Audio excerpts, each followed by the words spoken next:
Faz o Senhor aos irmãos em Cristo Jesus que nesta manhã estão, ou nesta noite, né, estão aqui ouvindo esta palavra da nossa escola dominical.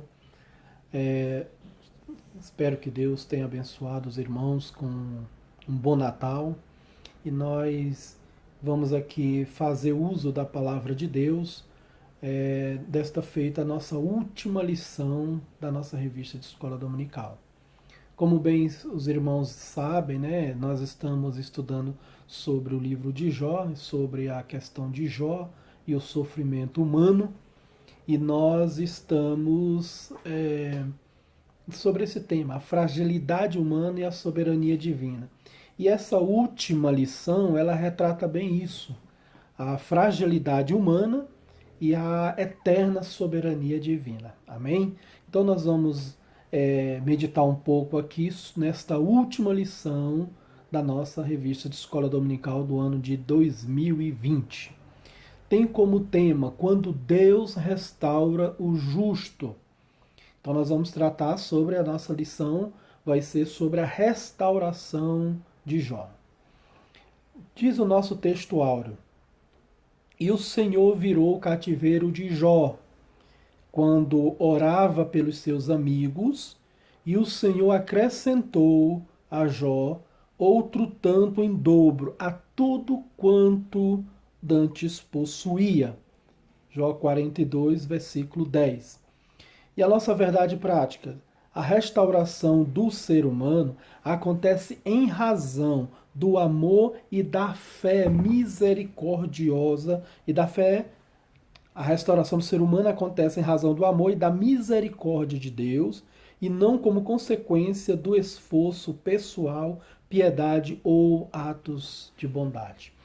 Então, irmãos, uma das coisas que nós mais aprendemos nessas revistas a respeito de Jó e o que qualquer pessoa, qualquer crente, qualquer pessoa que estuda a palavra de Deus vai aprender a respeito da história de Jó, é que Deus é soberano e o ser humano é muito frágil. O ser humano é totalmente dependente de Deus, é totalmente dependente da sua misericórdia e da sua bondade. Jó estava vivo pela bondade de Deus, estava vivo pela misericórdia de Deus, e isso nós aprendemos aqui da palavra do Senhor. Então nós vamos ver o capítulo final dessa aprovação de Jó. Já de antemão, digo aos irmãos o seguinte, que uma das lições um dos objetivos desse livro de Jó, uma das grandes lições que nós aprendemos, é que toda aprovação ela tem um final. Toda angústia, toda luta, ela tem um final. Nós já aprendemos como é que Deus trata os seus servos a fim de prová-los, que as provações, o sofrimento, a angústia nem sempre é devida por causa de algum pecado cometido. Então nós aprendemos nessa lição também, nessa última lição, que toda angústia, todo sofrimento, ele tem um fim. Ele chega ao fim em algum momento. Então agora estava chegando o fim do sofrimento de Jó. Chegava o momento de Deus restaurar a sorte de Jó. Mas antes que isso acontecesse, nós vamos ver aqui as atitudes de Jó, nós vamos ver como é que Jó se comportou diante de Deus depois de todo esse tratamento que ele teve. Às vezes, irmãos, a gente se pergunta por que é que Deus provou Jó. Às vezes as pessoas perguntam por que é que Deus provou Jó. Mas pelas palavras de arrogância, ou pelas palavras, vamos dizer assim, quase que desrespeitosas de Jó com relação a Deus, questionando a Deus, nós podemos entender qual foi a razão de Deus provar Jó. Toda pessoa, irmão, todo crente que ele questiona Deus, que ele tem alguma coisa para falar a respeito de Deus, no sentido de questionar Deus, vamos dizer assim, de pressionar Deus, de não aceitar os desígnios de Deus, ele precisa de uma aprovação. Ele precisa de que Deus venha aperfeiçoá-lo. Deus precisa mostrar para ele a sua soberania. Todo ser humano precisa conhecer a soberania de Deus, irmão. Todo ser humano precisa se curvar diante da soberania de Deus. E Jó precisava disso. Jó tinha muitas qualidades, mas parece que Jó ainda estava naquela linha, naquele pensamento de eu faço as coisas boas, então Deus é obrigado a me abençoar, ou eu sempre vou ter que ter coisas boas. É incrível nós vimos através das lições, Jó amaldiçoando até o dia do seu nascimento. Ele queria que tivesse sido abortado por causa do sofrimento. Então Jó, irmãos, ele não é uma pessoa perfeita. Nós criamos, às vezes, algumas pessoas perfeitas na Bíblia, mas não são. Eles não são perfeitos. Eles precisam de aperfeiçoamento. Eles precisam da graça de Deus, eles precisam da misericórdia de Deus, eles precisam ser aperfeiçoados. E muitas vezes eles precisam ser provados para quebrar a sua exaltação, para quebrar o seu egoísmo, ou muitas vezes quebrar a sua arrogância. Então vamos dizer que Jó tinha esse pequeno defeito, questionar Deus. Ninguém tem o direito de questionar Deus, irmãos. O barro não questiona o oleiro. Não dá para você chegar e dizer, é o seguinte, oleiro, eu não quero ser feito um vaso com essa alça muito grande, eu tenho que ser pequena. A forma do meu vaso é assim, é quadrada, não é redonda, não é quadrada. Não existe possibilidade do vaso questionar o oleiro. Então Jó precisava aprender isso. Então, irmãos, nós vamos ver isso aqui nesta lição. O nosso comentário ele diz assim: nesta última lição trataremos sobre a restauração de Jó. Veremos que ela se dá quando ele se humilha diante de Deus e intercede por seus amigos. Constataremos também que o testemunho de Deus sobre Jó provou ser verdadeiro e seus amigos tiveram de se retratar. Durante toda a provação, ele se manteve íntegro e não lhe foi atribuída impiedade alguma. Pelo contrário, o Senhor o restaurou de forma grandiosa. Então Jó ele tinha os seus defeitos, ele não cometeu pecado, mas ele tinha alguns defeitos que precisavam ser corrigidos. Então o Senhor deu testemunho de Jó e manteve a sua afirmação, que Jó realmente ele era íntegro. Agora é importante nós observarmos aqui, é interessante, irmãos, é muito interessante que essa restauração de Jó, ela começa imediatamente, mas assim automaticamente, às afirmações de Jó. A partir do momento que Jó começa a afirmar a grandeza de Deus e se humilha diante de Deus, aí automaticamente os irmãos vão ver que já começa a restauração de Jó. Olha aqui, no ponto 1, Jó humilhado. Os capítulos 38, 39 e 40 demonstram como Deus expôs a Jó sua onipotência na criação e sapiência em preservá-la. Ele mostrou ao patriarca que o patriarca era incapaz de não apenas compreender a dinâmica da criação, mas, sobretudo, fazer algo parecido com ela. Jó se convenceu de que seus próprios questionamentos eram injustos. Se ele não era capaz de fazer o que Deus fez, então com que direito criticava os caminhos divinos?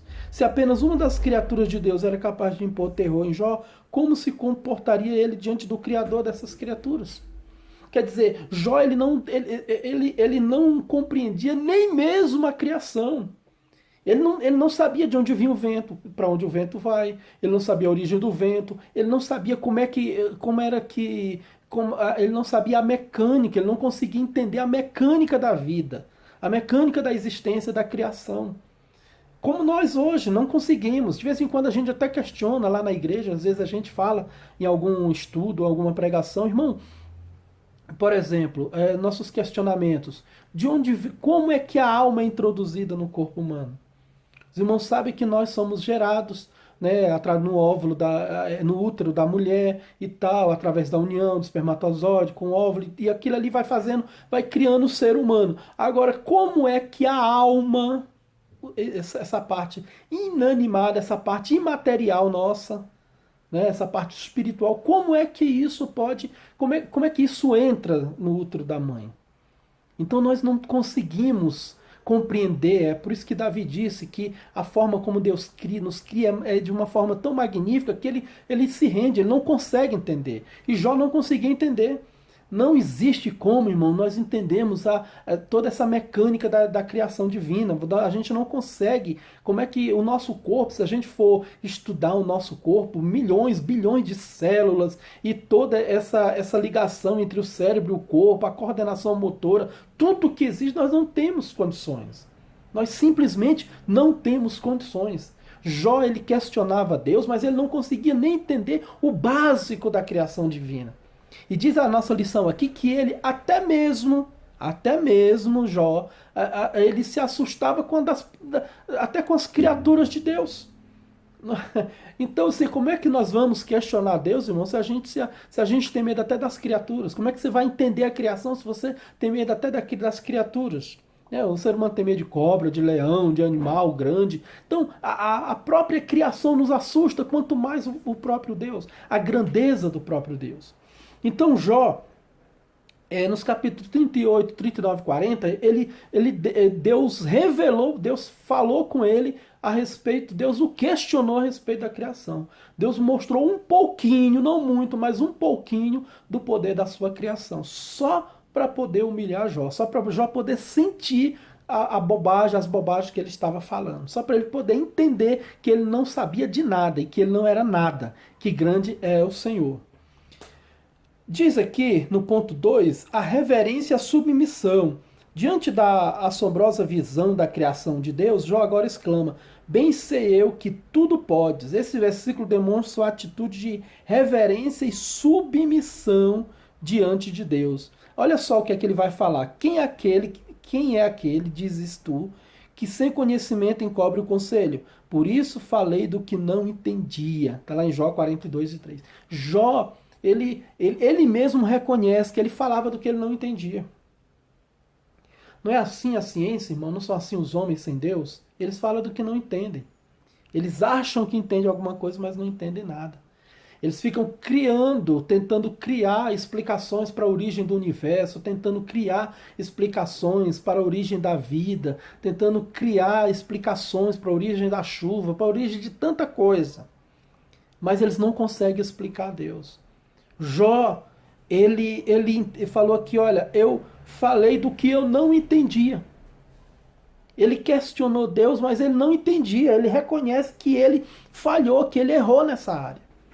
Ele quis questionar Deus a respeito da sua criação, sendo que ele não compreendia nada. Nós não compreendemos. Nós conhecemos em parte, e em parte somos conhecidos. A Bíblia diz que Deus se revelou através da natureza, se revelou através da sua criação para o homem, mas é óbvio que não tudo. Nós não temos condições, irmãos, de medir Deus, de analisar Deus e de entender tudo a respeito de Deus, dos seus caminhos, da sua criação. Há muitos mistérios, há muita coisa que nós não entendemos ainda. E é essa falta de conhecimento que é importante para nós, para ser como um freio da nossa vida e nos fazer nos humilhar mais diante de Deus. Deus não é igual a nós, irmãos. Deus não é semelhante a nós, não pode ser semelhante a nós, nunca será. Então ninguém, eu vou dizer a verdade, eu vou dizer uma questão para os irmãos. Eu acho tão assim, eu acho um pouco egocêntrico, um pouco, vamos dizer assim, orgulhoso da pessoa, né? Prepotência da pessoa, dizer que é doutor em divindade. É um título que eu tenho uma dificuldade enorme de entender. Doutor em divindade significa que você analisa a divindade e você entende a divindade. Mas Deus é tão grande, a sua criação nos deixa tão humilhados, a sua criação é tão perfeita, tão dinâmica, tão bem encaixada, é uma mecânica tão poderosa, é algo tão bem... Você olha para o corpo humano, é algo tão bem feito, é o universo, o arquiteto do universo, Deus, ele fez tudo tão bem planejado, a distância da Terra para o Sol, a distância da Terra para a Lua, e parece a forma como a Terra gira no seu eixo, é tudo tão bem feito, que é impossível que você não se render diante da grandeza de Deus. É impossível você não se render diante da glória de Deus. Então, irmãos, Jó aqui, chegou o momento dele se humilhar, chegou o momento dele reconhecer que ele falava demais, que ele não, na verdade, o que ele falava ele não entendia, que ele estava falando muito aquilo ali por causa da sua angústia, mas não tinha conhecimento profundo e não estava preparado para questionar a Deus e os seus atos e as suas ações. Então Jó, ele começa a se humilhar. E a primeira base da humilhação dele, a primeira palavra, o primeiro reconhecimento dele é esse: falei do que não entendia. Irmãos, em algum momento da nossa vida a gente pode, de repente, pode ser arrogante, pode ser prepotente, pode questionar Deus, pode ter seu momento de fraqueza. Mas é bom nós nos humilharmos na presença de Deus. Mas tem que chegar um momento de nós reconhecermos a grandeza de Deus.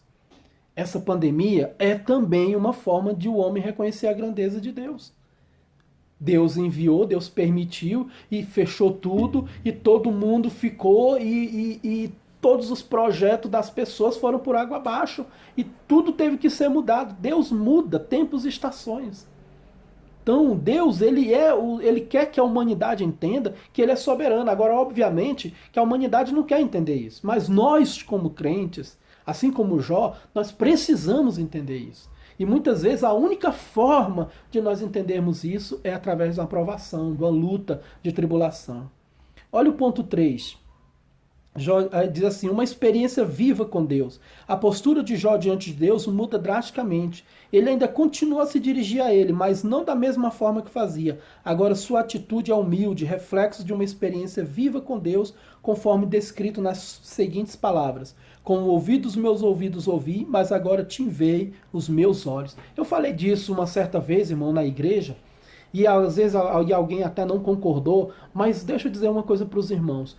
Mais forte, vou repetir aqui, mais poderoso, mais forte do que qualquer ensino da doutrina, do que ensino da palavra, do que pregação, é uma experiência viva com Deus. O problema dos fariseus e dos sacerdotes era exatamente esse. Eles tinham tudo, eles conheciam todo o mecanismo da lei, eles conheciam toda a lei, todos os versículos, todos os textos da lei, mas não tinham experiência com Deus. São os religiosos de hoje, eles sabem tudo da lei, da Bíblia, mas não têm experiência com Deus. Nicodemos sabia tudo, mas não era nascido de novo, não tinha experiência com Deus. Cornélio era um homem bom, sabia tudo, mas não tinha experiência com Deus.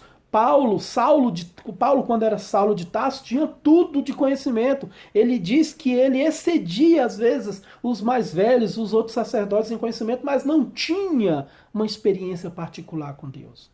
Então, o crente precisa ter essa experiência com Deus. Não pode, de forma nenhuma, viver uma vida apenas à base do conhecimento de terceiros.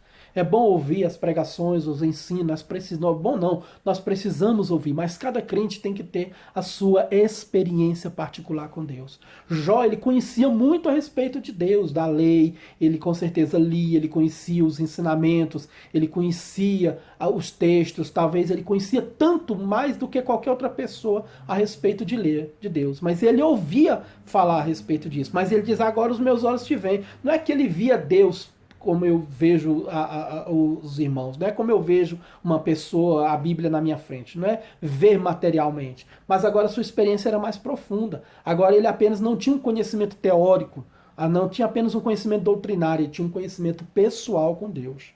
Agora Deus tinha falado profundamente na sua alma e no seu coração, não é o que ele diz aqui? Agora, para Jó, Deus era conhecido apenas de ouvido, mas agora o patriarca viu o Criador, ou seja, ele possuía uma experiência particular com Deus. O teólogo Roy Zuck, ele fala o seguinte, que Jó possui um conhecimento de Deus apenas por tradição, de segunda ou terceira mão, mas agora ele o conhecia por meio de uma experiência pessoal. Louvado seja o nome do Senhor. Então agora Jó, ele tinha um conhecimento particular com Deus. Todo crente precisa, irmão, desse conhecimento pessoal com Deus. O nosso primeiro conhecimento pessoal com Deus é quando nós nos convertemos. Aí nós conhecemos ao Senhor. Por isso que a Bíblia diz que aquele que conhecereis a verdade vos libertará. Né? Por quê? Porque nós tivemos um conhecimento. Nós conhecemos a luz, conhecemos a verdade, ela nos libertou. Nosso primeiro conhecimento. Mas o crente precisa ter o seu conhecimento mais aprofundado com o Senhor.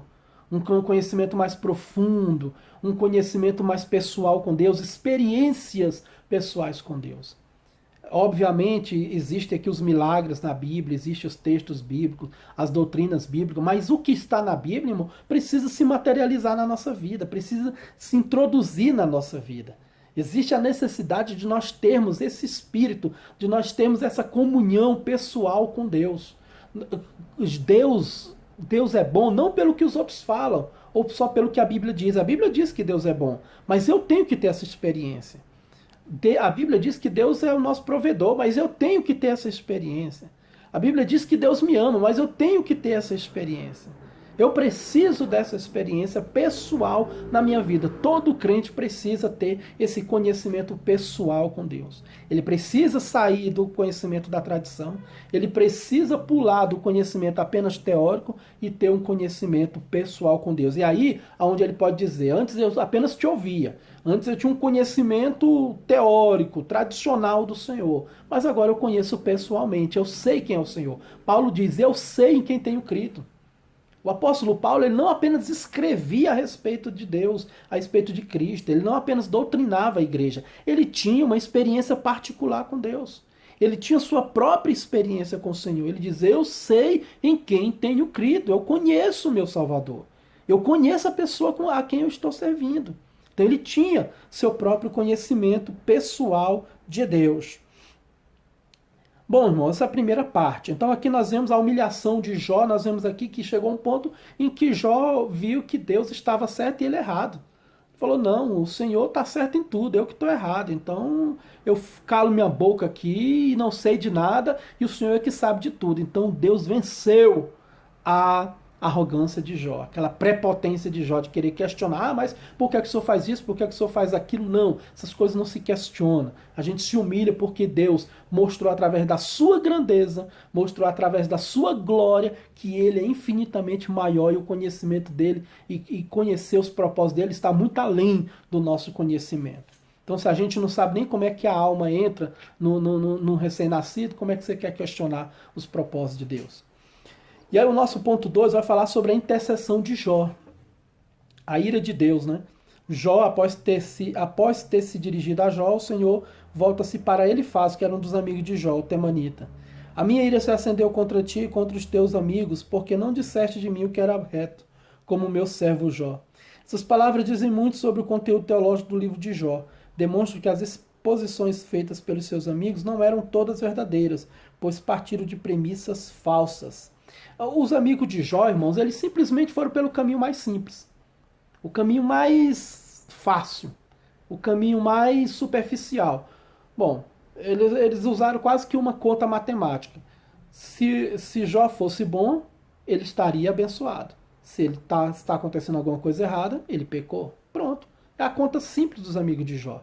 Essa teologia já foi tratada aqui na lição, mas ela realmente ela se repete em todos os séculos.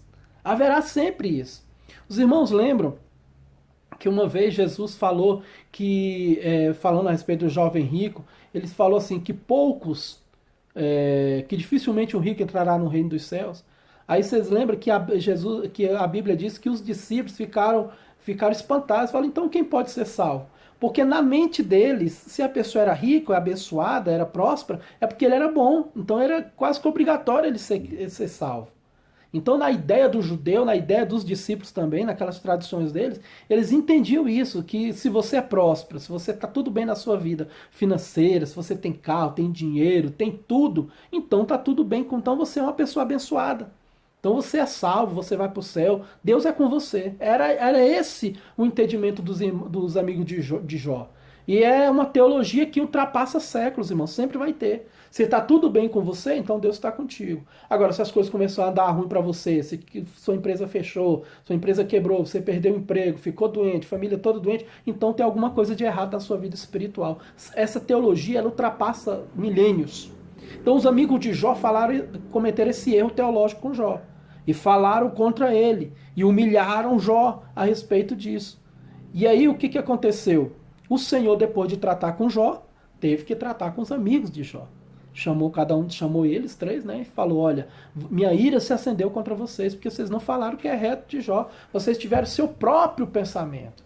Muito cuidado, irmão, com o que nós falamos com os outros, com os irmãos. Muito cuidado com a opinião que nós tecemos a respeito de algum irmão da igreja, de alguma pessoa da igreja, de algum ministério, de alguém da igreja, de algum cristão. Por quê? Porque muitas vezes esse nosso pensamento, essa nossa ideia, essa nossa fala está baseada apenas nos nossos achismos. está baseada apenas na nossa ideia, está baseada apenas na nossa própria teologia, no nosso próprio conhecimento, e não tem nada a ver com a Bíblia. É algo que a gente cria para nós, é algo que a gente inventa para nós. A gente fala, olha, bom, se esse irmão está passando por isso, então tem alguma coisa errada aí na vida dele. É um pensamento particular nosso. Mas todo pensamento, irmão, toda ideia, toda teologia, toda teoria, obrigatoriamente ela tem que passar pelo crivo da palavra de Deus. O problema é que os amigos de Jó esqueceram Deus, esqueceram o conhecimento de Deus, esqueceram a submissão a Deus e simplesmente falaram o que eles achavam. O que eu acho, irmão, é uma coisa. O que eu entendo é uma coisa. Agora, o que a Bíblia diz, aí é diferente. Nada podemos, Paulo diz, nada podemos contra a verdade, a não ser pela verdade. Então, a verdade é a palavra de Deus. O que importa é ela. Nós não temos opinião própria. Nós seguimos a palavra de Deus. Em algumas coisas, Paulo diz, não recebi mandamento do Senhor, mas dou a minha opinião, mas como quem tem alcançado misericórdia do Senhor, ou seja, ainda guiado pelo Espírito Santo, ele fala da sua opinião particular a respeito de alguma coisa. Mas a verdade é que mesmo as suas opiniões particulares, elas têm que estar em consonância com a palavra de Deus. Nunca podem ser fruto apenas da minha própria vontade. Tem que estar harmonizada com a palavra de Deus. E é por isso que Deus se irou contra os amigos de Jó. E aí, o Senhor, aqui no ponto 2, fala: o pecado dos amigos de Jó, representados por ele, faz o mais velho. O pecado dos amigos de Jó foi evidentemente exaltar a justiça de Deus, mas limitar seu poder soberano. Para eles, todo sofrimento deveria ser uma consequência de um juízo divino, como resposta a um pecado praticado. É o que eu falei. Para eles, Jó estava ali porque Deus estava punindo Jó por algum pecado. Eles não entendiam a soberania de Deus, eles só entendiam a justiça de Deus. Muita gente só entende a justiça de Deus, a severidade de Deus, mas não entendem também a bondade. A Bíblia diz: considerai a bondade e a severidade do Senhor. Né? Considerar que Deus é bom, que Ele é soberano, mas considera sua severidade. Ele também é justo para punir. Existem esses dois pontos. Agora, o que os amigos de Jó esqueceram foi da soberania de Deus. Eles não entenderam, eles não entendiam que Deus podia fazer com Jó e com eles o que Deus bem entendesse, para o bem do próprio Jó. Que o que Deus estava fazendo com Jó ainda estava debaixo do amor de Deus, ainda era fruto do amor de Deus. Não era uma punição apenas uma punição por algum pecado.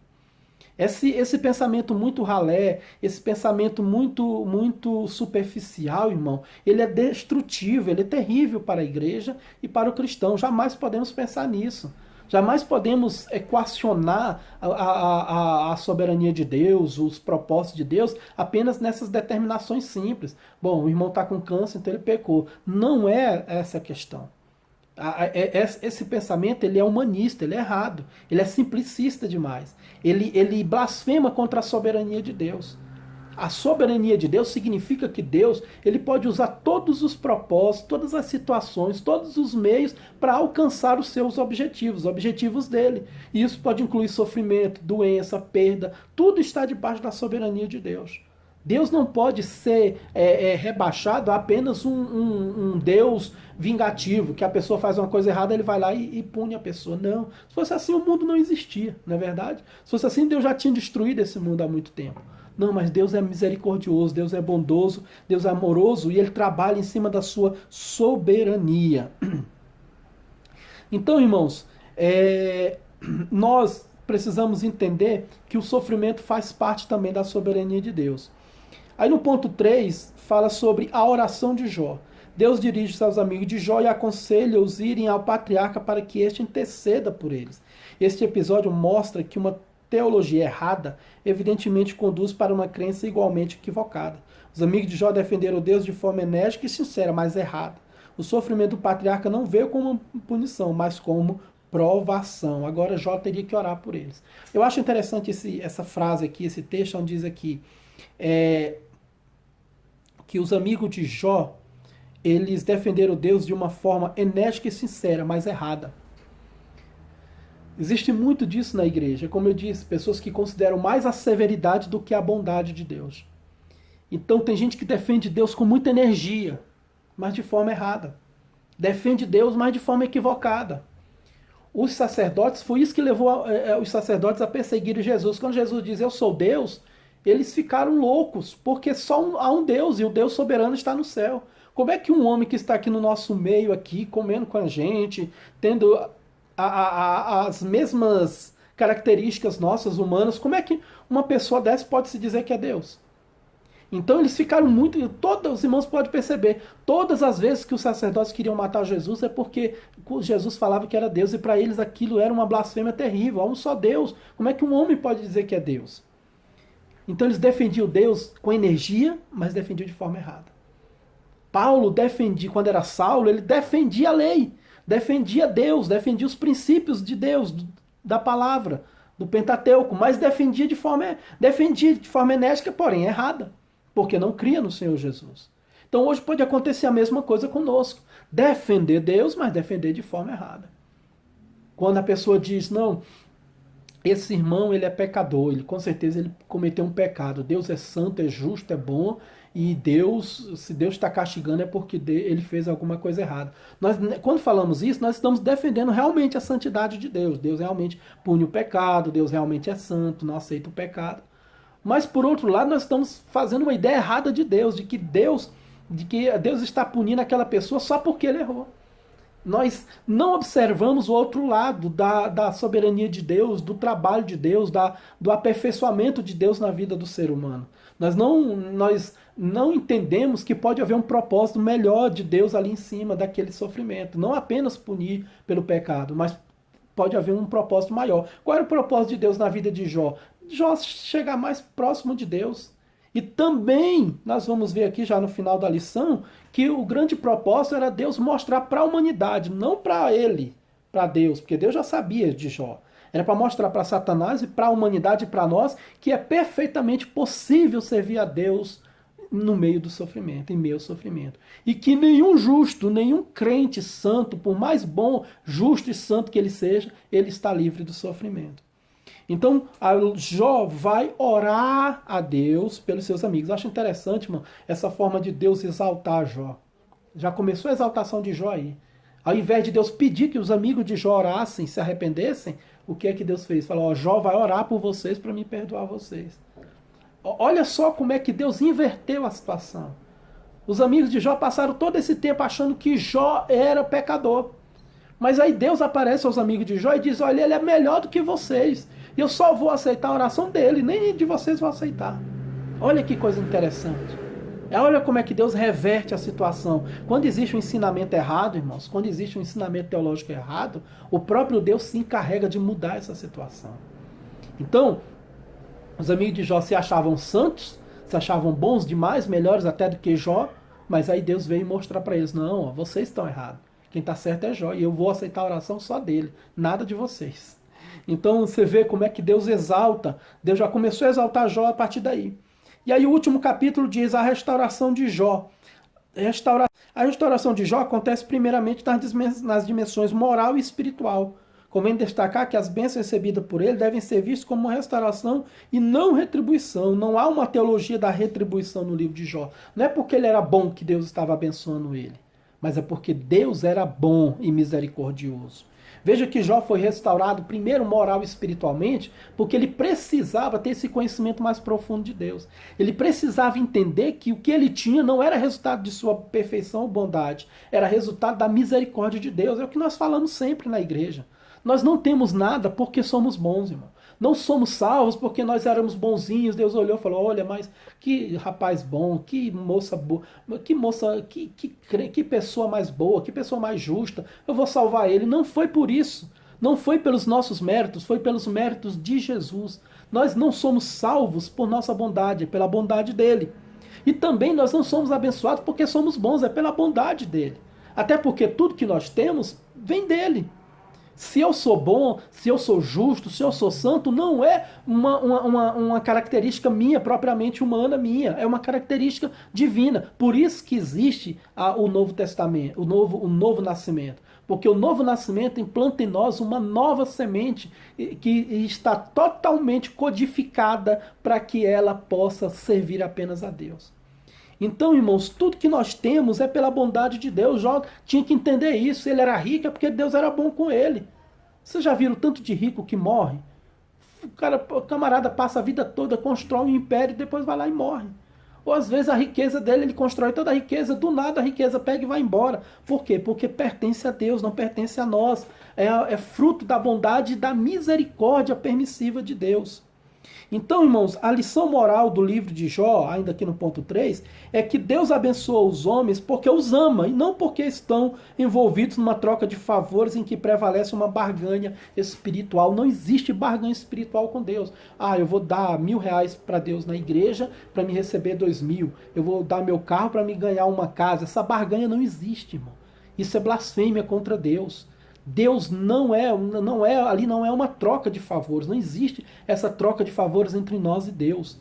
Deus, ele nos dá porque ele é bom, porque ele nos ama, e ele também vê se nós podemos ter. Ainda tem isso, pastor Elcio gosta de falar isso na igreja. Tem gente que não pode ser rico, irmão. Ele pode dar o carro, ele dá a casa, ele pode dar uma oferta de 1.000, 10.000, 5.000, 50.000 reais, mas ele não vai ser rico nunca. Ele vai ter só a sua prosperidade ali do dia a dia, mas ele não vai ser milionário, porque ele não pode ser milionário. Deus não tem como deixar ele ser milionário, porque ele vai errar, vai pecar e vai se desviar e vai para o inferno e vai acabar a vida dele. É o que Paulo diz, o amor ao dinheiro traz consigo todos esses males. Então tem gente que Deus não vai permitir ser como Jó, não adianta. Ele pode lutar a vida toda, acordar de madrugada, dormir 3 horas da manhã, acordar 5 e trabalhar muito e não vai conseguir. Porque o que nós temos é fruto do amor de Deus. Jesus diz lá em Mateus capítulo 5, ele conta nas suas parábolas, ele diz o seguinte: qual pai que o filho lhe pedir um pão vai dar uma pedra? Pedir um peixe vai dar uma serpente? Então, nós pedimos coisas boas para Deus e Deus vai nos dar coisas boas. Ele nunca vai nos dar alguma coisa que nos prejudique, alguma coisa que vai ser má para nós. Então essa é a lição do livro de Jó, não há barganhas com Deus. O que há é a bondade e a misericórdia de Deus. Viu como Deus tirou tudo de Jó da noite para o dia? É o que Deus pode fazer com qualquer ser humano, irmãos. E no ponto 2, aqui já no subponto 2, né, do ponto 3, o último ponto da nossa lição, fala sobre a restauração social e material. A restauração de Jó também aconteceu nas dimensões social e material. As calamidades que sobrevieram sobre ele, especialmente suas feridas físicas e emocionais, o expulsaram do convívio social. Ele suportou sozinho o que pensavam ser o julgamento de Deus, mas agora todos veem a graça divina derramada de forma abundante sobre ele. Jó ficou sozinho na hora do sofrimento. Isso aqui é uma lição para nós, né, irmãos? Uma lição muito importante para nós. Jesus morreu sozinho naquela cruz. Estava ali sua mãe, por ser sua mãe, e ainda tinha o apóstolo João, foi quem ficou ali ao lado. Mas na verdade, Jesus ficou sozinho. Toda aquela multidão, aqueles discípulos, toda aquela gente que estava com ele ali no seu dia a dia, abandonaram ele. Foi só ele e Deus na cruz.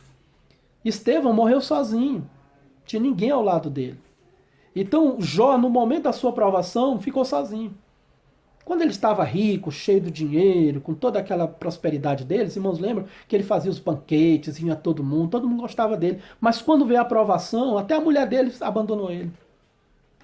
E aí só quem ficou ao lado dele foi Deus. Mas isso aí foi mais uma lição que Deus ensinou para Jó. Mais uma coisa que Jó aprendeu durante sua provação. Talvez ele imaginava que pela sua prosperidade ele sempre teria amigos e teria parentes e teria pessoas perto dele. Mas nessa provação severa pela qual ele passou, Deus mostrou para ele que o único que fica com ele até o fim é Deus. E isso, irmãos, não é uma ofensa aos nossos parentes, aos nossos irmãos em Cristo, não. Isso é uma realidade. Nos momentos de escassez, de dificuldade financeira, saúde, emocional, muitas vezes nós ficamos sozinhos. Muitas vezes nós ficamos sozinhos. Na maioria das vezes nós passamos pelas lutas sozinhos. E Deus quer que nós passamos sozinhos para nós aprendermos a confiar somente nele. Nós temos que confiar apenas nele. Então ele é que passa as lutas conosco. Os amigos foram embora. E os que ficaram criticaram Jó. E os que ficaram foram mais amigos da onça do que amigo de Jó realmente. Os que ficaram foi para falar mal dele. Então Jó simplesmente não tinha ninguém com ele. Todo mundo foi embora. Mas aí Deus restaurou a sorte de Jó. Restaurou ele social, espiritualmente, materialmente, fisicamente, restaurou tudo. Ó, a restauração que o Senhor Jesus fez na vida do ser humano leva em conta todas as dimensões da vida, é mais um paralelo com a vida do homem. Ele restaura a vida espiritual, moral, social, material, trazendo dignidade ao homem que teve, por meio da graça divina, a imagem de Deus restaurada. Toda essa situação trágica que o homem vive no seu dia a dia, irmãos, Deus pode restaurar o ser humano. É isso que ele fez conosco e é isso que ele faz com o homem. Sabe, esses bêbados ficam jogados aí pelo chão, caído, tudo sujo, ali parecendo um animal. Deus restaura aquela pessoa e transforma ele num príncipe. Deus é poderoso para restaurar o homem.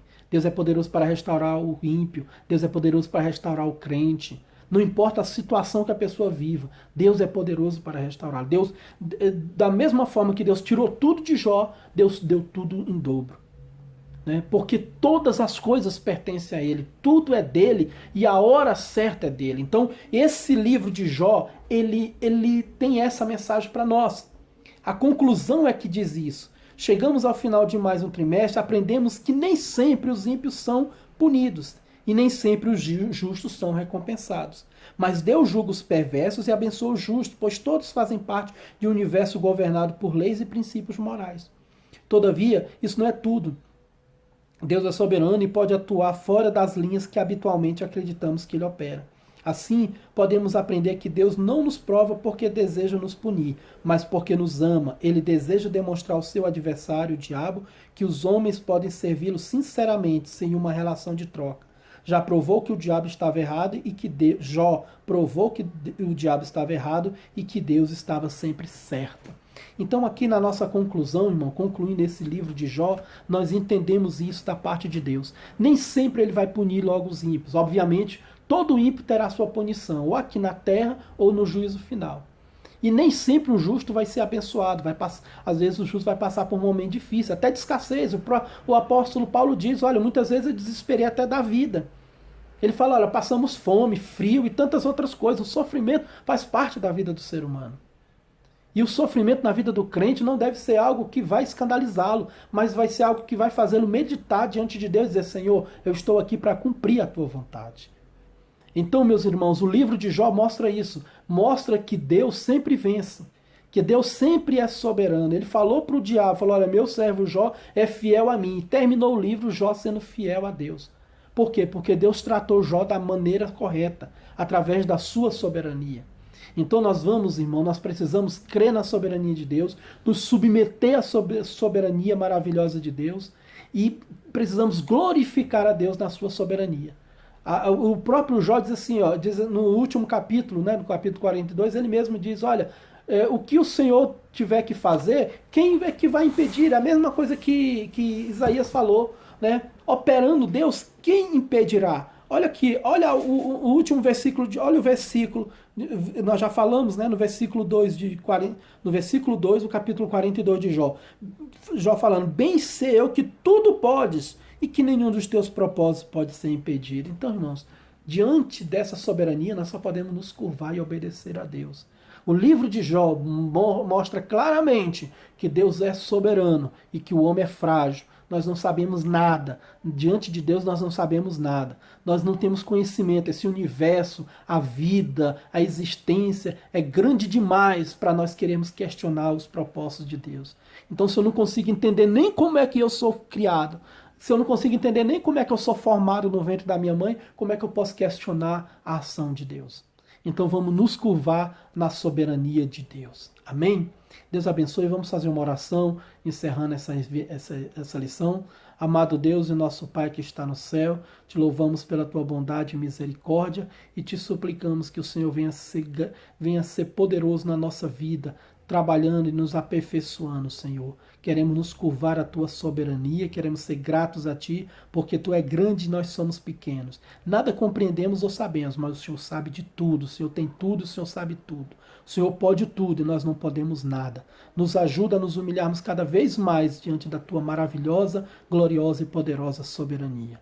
É o que nós te pedimos neste dia. Fica conosco, nos ajuda, nos dá força para sermos como Jó e passarmos pelas provações e angústia, Senhor, sabendo que no final nós teremos a vitória. Em nome de Jesus. Amém.